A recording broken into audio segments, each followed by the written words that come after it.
said, bad news is that I've been classified as unemployable. So 2 years in, I ran out of money.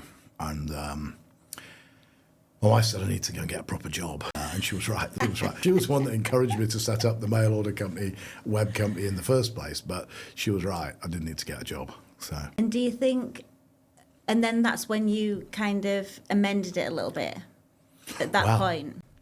No, I went through another process then. Right, okay. A process that was very tough. So she said, you need to get a job. Yeah. So I went down to Leeds to a recruitment company who were advertising a job in St Albans. I had this interview with these two girls. It seemed to go pretty well.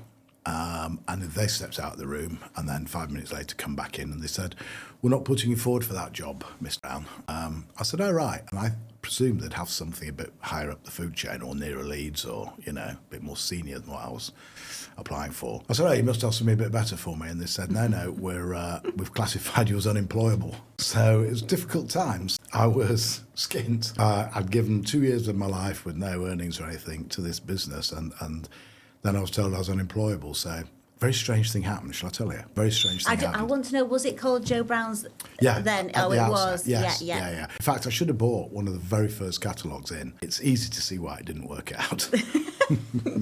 But there was essence of this brand in there. Well, the love of life and all that was definitely in there, yes. Yeah.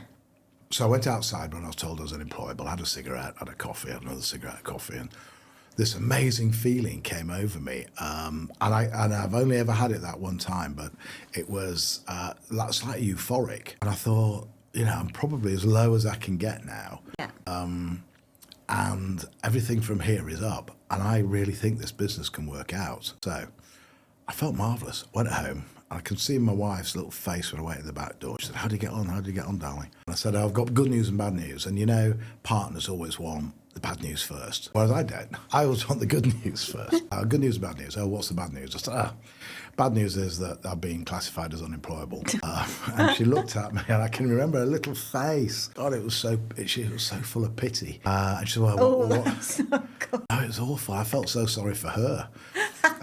But it got worse because she said, well, what's the good news? And I said, the good news is amazing, darling. The good news is fantastic. What is it? I said, it's going to work out. And that look of pity just got worse, like I'd lost my mind. So she said, what we're going to do? I said, don't ask me what we're going to do. I'm going to sort this out. I know. And I knew. There was absolutely no doubt. I knew that we were onto something.